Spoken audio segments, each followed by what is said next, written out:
Horror कहानियां थी। अगली मौत किसकी? संजीव अपने दोस्तों राघव और प्रतीक के साथ बियर बार में बैठकर बियर पी रहा था। संजीव आज बहुत खुश लग रहा था। अरे यार, आज की पार्टी में तो मजा आ गया। तुम दोनों दोस्तों के साथ तो मेरी जिंदगी इतनी अच्छी है कि क्या बताऊं कितनी अच्छी है। अरे भाई, अब दोस्ती की है तो जीना मरना सब साथ में। हाँ अरे यार सुनो, जल्दी से एक बियर और ऑर्डर करते हैं ना, एक आखिरी, और उसके बाद ये जश्न यहीं खत्म हो जाएगा। अरे हाँ, क्यों नहीं। वेटर, जल्दी से 2 बियर की बोतल लेकर आओ। आज मेरे दोस्तों को जश्न मनाना है, क्यों? इतने में वहां पर एक बहुत सुंदर लड़की छोटे छोटे कपड़े पहनकर हाथ में बियर की बोतल लेकर उसके पास आती है। ये लीजिए, आपने बियर ऑर्डर की थी ना, मैं लेकर आ गई।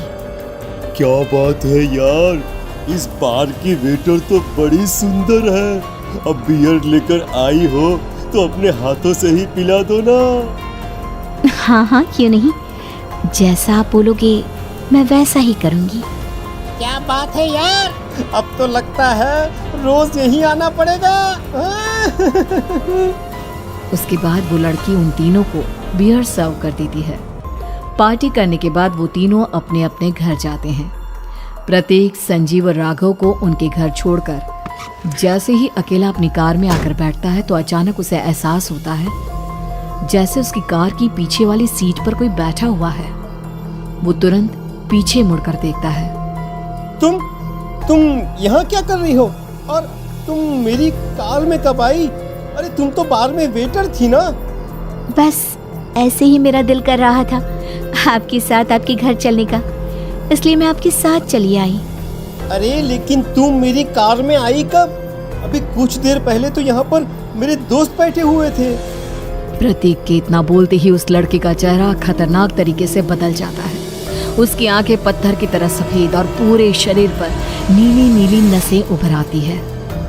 गाड़ी चलाओ, पूरी स्पीड में चलाओ, और अगर तुमने गाड़ी रोकने की कोशिश भी की तो मुझसे बुरा कोई नहीं होगा। डर की वजह से प्रतीक के पसीने छूटने लगते हैं। उसका शरीर बुरी तरह से कांप रहा था।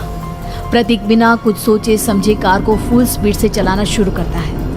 चलते चलते वो शहर से दूर एक पहाड़ी पर पहुंच जाता है और सामने अब सिर्फ पहाड़ी का किनारा दिख रहा है, जिसे देख प्रतीक घबरा कर अचानक से कार को ब्रेक लगाता है। देखो, मुझे छोड़ दो मुझे। अगर मैंने गाड़ी जरा सी भी आगे बढ़ाई तो हम दोनों नीचे गिरकर मर जाएंगे। ये तो तुम्हें पहले सोचना चाहिए था ना। अब कुछ नहीं हो सकता।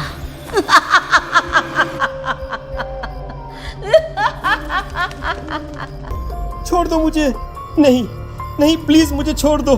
प्लीज मुझे जाने दो। छोड़ दो मुझे। गाड़ी आगे बढ़ाओ। और तभी अचानक से बिना प्रतीक के स्टार्ट किए उनकी कार आगे बढ़ती है और गहरी खाई में गिर जाती है। उसके चीखने की आवाजें चारों तरफ सुनाई देती है।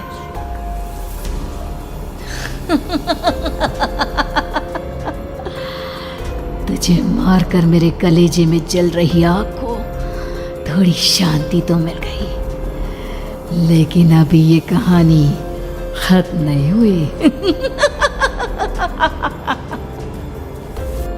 और फिर अगले दिन राघव और संजीव को पता चलता है कि प्रतीक की पहाड़ी से नीचे गिरकर मौत हो गई। अरे कल रात की तो बात है यार, हम सब बैठकर पार्टी कर रहे थे, लेकिन मेरी एक बात समझ में नहीं आ रही। राघव शहर से इतना बाहर उस पहाड़ी पर इतनी रात को क्या करने गया था? अरे यार, वही सोचकर तो मैं भी परेशान हूँ। हम दोनों को छोड़ने के बाद तो वो सीधा अपने घर जाने वाला था, और वो आत्महत्या क्यों करेगा भाई? कल रात तक वो कितना खुश था, हमारे साथ सेलिब्रेट कर रहा था। हाँ, लेकिन पुलिस ने तो यही कहा है कि प्रतीक ने अपनी कार को जानबूझकर पहाड़ी से नीचे गिरा दिया और आत्महत्या कर ली।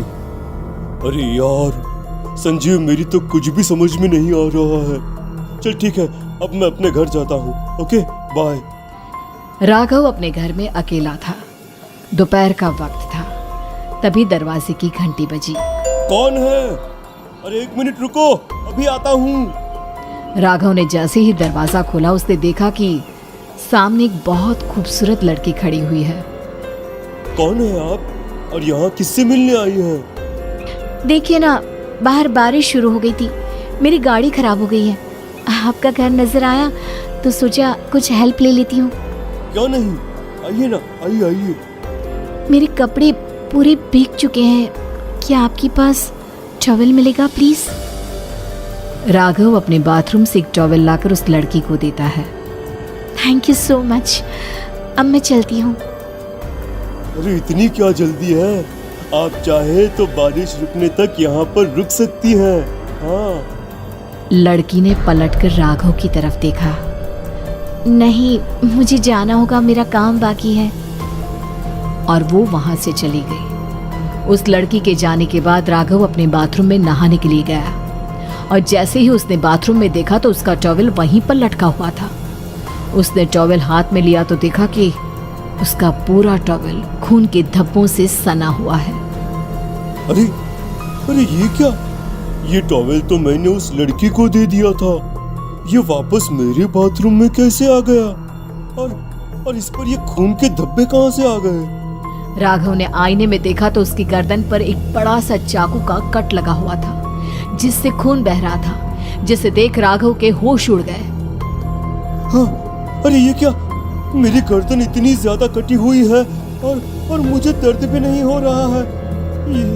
ये क्या हो रहा है मेरे साथ? राघव घबराकर बाथरूम से बाहर आया और अपना मोबाइल उठाकर उसने संजीव को फोन लगाया। संजीव जल्दी से मेरे पास आ जाओ। मुझे लगता है कुछ बहुत बड़ी गड़बड़ है, जल्दी आ जाओ। उधर से आवाज आई, लेकिन वो आवाज संजीव की नहीं बल्कि एक लड़की की थी। कुछ अजीब नहीं हुआ है, बस तुम्हारी मौत तुमसे मिलने आई थी और तुम्हें मार कर चली गई।